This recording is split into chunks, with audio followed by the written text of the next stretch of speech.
we are here for a fantastic conversation because we have with us right now Markus Reinisch, Vice President for Europe Public Policy at Meta. Markus, welcome. Everyone knows Meta. I don't think that needs too much of an introduction. But this is your first time in Tallinn. Yes, This is your first time at TDS. as well. Tallinn Digital Summit. Let's get to know you a little bit. Tell us about yourself and for you, what it means to be the highest ranking person in Meta representing Europe. Well, first, thank you for your kind introduction and thank you for inviting me to wonderful Tallinn. We spent yesterday evening walking through it and it's a beautiful, beautiful city. Really enjoyable and a great event. Great location as well, by the way. This library is a wonderful place. I love to talk about myself, obviously. So, look, as you say, I represent Meta here in Europe. I'm a European, I'm an Austrian. I live in the UK with my family. And what I do is you know, in a almost hyperbolic way, I'm an ambassador of the company. Obviously, I'm not an ambassador because we are not a state, but what I'm doing is like a translation function. So I translate to Europe what the vision, what the ambitions, and also what the responsibilities are of Meta. At the same time, I'm interacting with institutions, the European Commission, governments, regulators, and to hear what the expectations for us are, what they expect us to do, how we should reflect the wishes, the interests of society within our platform. So I think at the highest level, that's what I do on a daily basis across all the European countries, spend a lot of time in Brussels, spend a lot of time in the US as well doing this.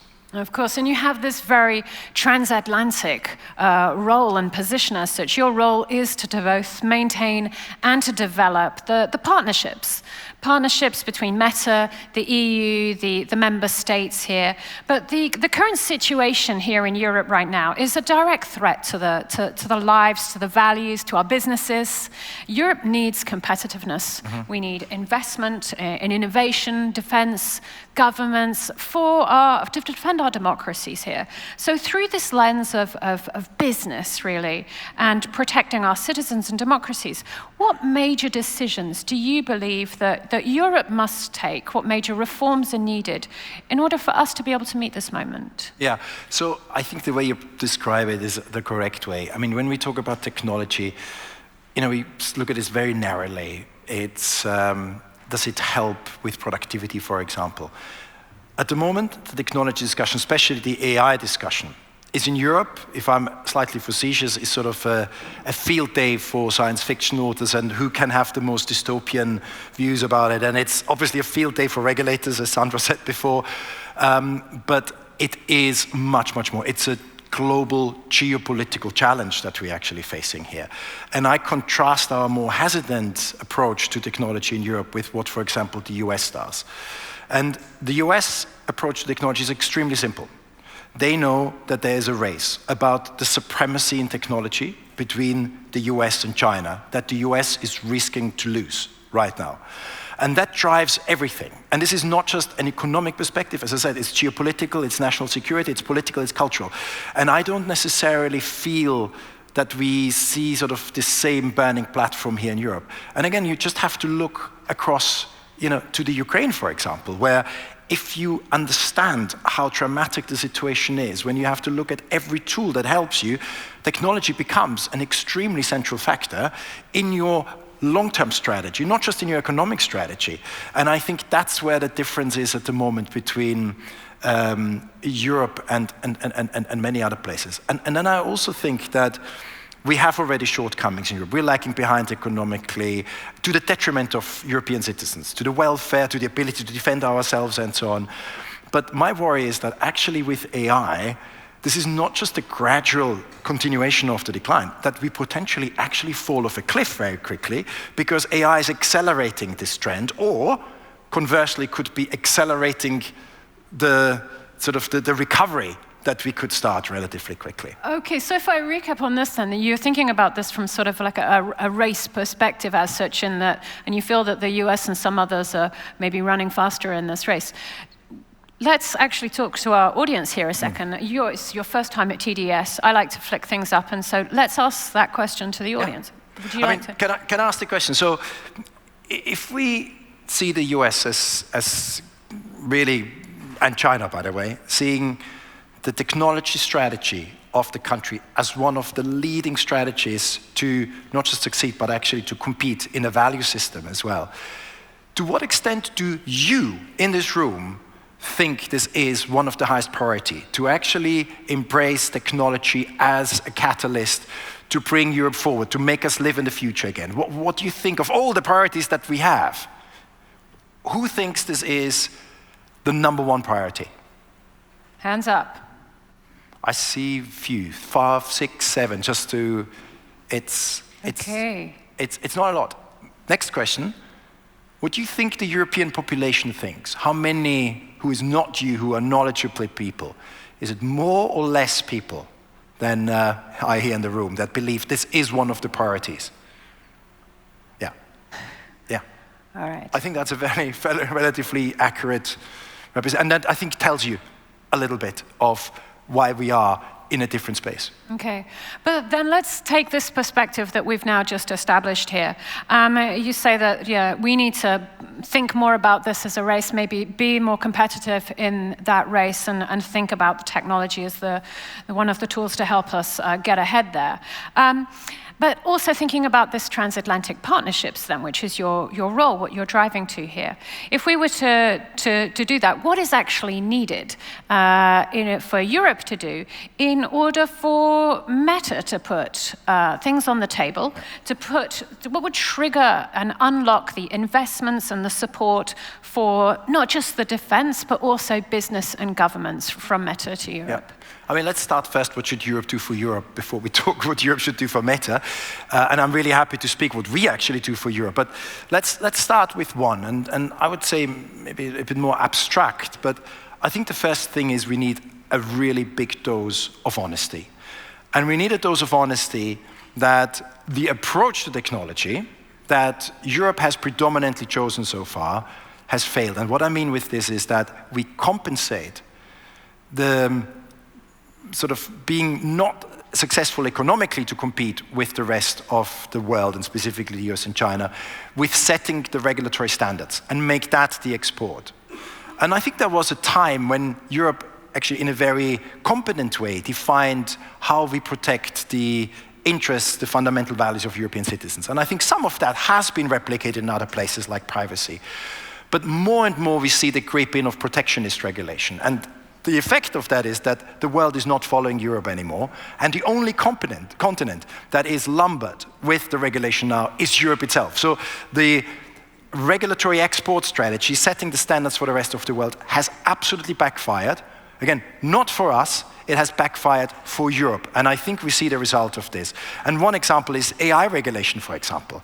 I mean, the claim to fame of AI regulation was, we are the first ones. Isn't that amazing? The first ones to regulate AI. That was the big accolade for it, as if that would count for anything at the end of the day. So we are seeing sort of a very, very different approach that's not working. And we still have a lot of, I call them the DXAs. There's laws that start with a D and end with an A and have whatever letter in between. We see still more in the pipeline, although they're duplicating existing regulations and so on. So I think that is not conducive anymore. I think the second one is also relatively simple. The uptake of technological tools in Europe is dismal. We have an uptake of 14% of European businesses that use AI tools, in comparison to more than 40% in the US and China. There's no explanation for that. I mean, if we are not capable to build a tech ecosystem, why can't we use what's there? And then lastly, and this is actually quite difficult to say here, because Estonia is a country of the unicorns, of the most amazing startup companies, many historically, many at the moment. We've met some this morning for breakfast.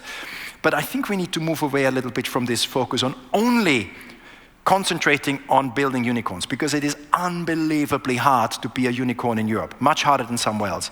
But we do have success stories. We have amazing success stories that stare us in the face sometimes, where we, for example, excellent on robotics, where we take the excellent manufacturing skills of Europe and put it together with AI and build something new. And there are some robotic skills that are unique to us, or in defense with companies like Helsing and so on. So we have actually world leadership.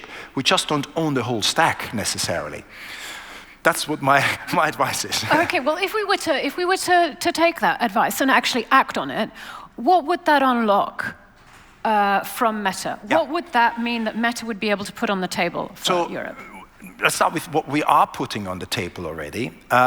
So I would say the 3 big contributions that Meta makes already, despite regulation, and some of these contributions were delayed because of regulation, is, I think, the most significant one for the day and for the future is that we're offering our foundation AI model called Llama. Yeah? And there's a lot of foundation models out there, but what is unique about the Meta model is that it's open source. That means many things, but most importantly, it's for free. So we have around 1 billion downloads of our model. So that's the foundation of AI businesses. That's the foundation of what academia uses, what governments uses, what individual uses to build new AI ecosystems on top of that. We are spending currently 72 billion a year in investing in this infrastructure. That is a subsidy that we are giving not just to Europe, but to the whole world to build the future tools that create the success stories of Europe, of Estonia, of other places. The second one, which I am specifically proud of, and you might have seen me walking in, I brought this here, and this is actually something extremely rare. This is probably one of the 5 first examples of the new generation of our cooperation with Ray-Ban of glasses, AI devices that have a high-definition screen in it. So we have an unboxing on stage. It's an unboxing. Okay. Unboxing. We are selling it, but not yet in Europe. And as I said, these are very, very stylish glasses, which you can wear every day, but it has a screen inside that I control with my hands through this wristband that measures my electric impulses that go through my wrist and know the position of my fingers. So I can turn up volume, I can click into something, I can swipe left, swipe right, just with my hands. So this is built in Europe by Ray-Ban. Ray-Ban is owned by a company called Luxottica, one of the most successful companies that we have in Europe, in the eyewear manufacturer, healthcare manufacturer. And this, I tell you, is the stepping stone to the next iPhone. This is the next computer platform that we will be using in combination with AI. This is where Europe is leading. So that's what we are bringing. We are developing this together with a European partner. But it's not just that this is good for Luxottica that we do this. This builds a whole ecosystem for other developers, maybe for other hardwares that will be working in conjunction with this device. And again, where we can regain leadership in the technology space. By the way, as we had it some time with companies like Nokia and Ericsson and so on, where when the young internet, the mobile internet came up, that was actually a European domain, and we will do it again with products like this and many others as well. And I would say lastly, what is the contribution is just our platform. Our platform allows 30 million businesses in Europe to actually find their customers. Many businesses only exist because they are advertising on the Meta, Facebook, Instagram platform, because they don't have the budgets like big national companies to go on television or on the newspapers. And we are contributing around 250 billion euros every year in economic productivity, and many, many million jobs are created because of the traditional platform that we provide. So it's a massive contribution we make, but a lot of that held back, slowed down by regulation. So that's where we suffer as well. Okay, so well, you've told us what you believe that you think Europe needs to evolve and maybe step into, and therefore what that could unlock from a Meta perspective.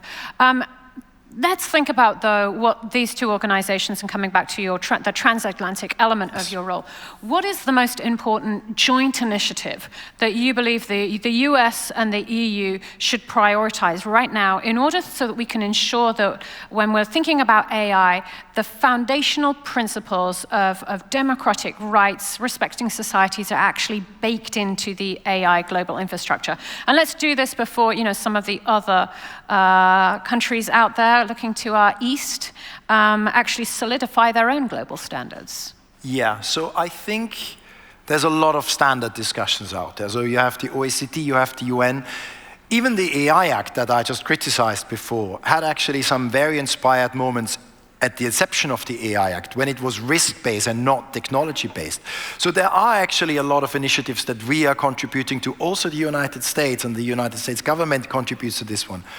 But I guess that's where you sort of leading. What governance frameworks can we develop together? Indeed. I would actually argue you build and you enshrine values, specifically Western values, very hard to say for a German speaker, not by prohibiting it through regulation, but by actually building it.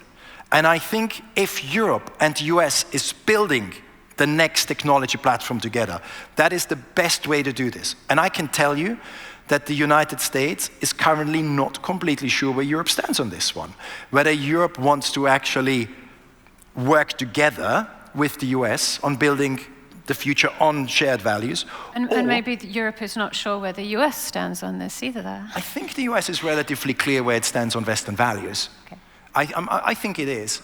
But I think that is the confusion that, therefore, if we block either initiatives to the US for political or for economic reasons, because we have to protect the European market from foreign companies, that you inevitably either you do it purposefully or not, that you support actually the other side. And that's where the US is actually looking a little bit closer at the actions of Europe. And what is disconcerting is that the rules that exist in Europe, okay, they protect European companies. You would, and it's wrong, but you would understand this. But why the rules are applied when it comes to Chinese companies is not so obvious necessarily. So this question is, I think, a justified one, that the US says, are you with us or are you not with us? So I do think that is the biggest way in how we enshrine our values is do it, rather than not doing it. So actually get out there, collaborate together, build the platforms, and then build the right policies to support them. Don't put the policies first. Is that what I'm hearing? I would say so. I think, as much as that is job security for me to talk about policies, I am less and less convinced that you can fix Europe by regulating, obviously not, but even necessarily by less regulating. We need to regulate less, that's clear. But with less regulation, we only make the past less painful. I think we need to concentrate much, much more to create success stories in Europe, because it's an attitude thing. And this goes back to this audience, to how you feel. I think if we would be proud of our contribution, if we would have the equivalence of the European Googles and Metas and OpenAIs, I think we would think very differently in what our attitude towards technology is and how we can actually shape our future with technology. I believe that technology is one of the key factors that addresses many of the societal problems that we are facing at the moment. But we're just not feeling that we're playing in it and it's somebody else's game. And it's this lack of pride, of attachedness to it, I think that leads to some hesitation, but it also leads to this enormous amount of regulation as dealing with the new. Well, I think that's one of the things that the Talent Digital Summit is here for and does very well, to put very much the focus on Europe, the strengths within focus, and enable us to feel more empowered and proud about what it is that we can do. Markus, it's been a pleasure having you here on the Talent stage. Look forward to having you back and maybe doing a different questionnaire set with our audience next year and getting some different results. Thank you. Thank you very much. Thank you.